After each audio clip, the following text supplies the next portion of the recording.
গান করেছে অ্যান্ড কোনো আগে থেকে প্রিপারেশান ছিল না। ওরা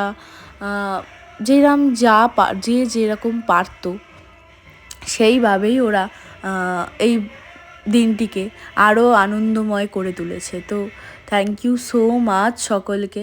অ্যান্ড আমাদের 15 আগস্ট সেলিব্রেশনের কিছু মুহূর্ত তোমাদের সাথে শেয়ার করলাম।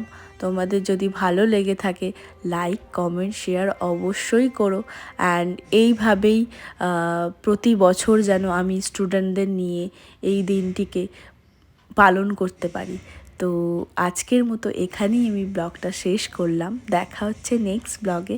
ততদিন সবাই খুব ভালো থেকো, সুস্থ থেকো। Happy independence day.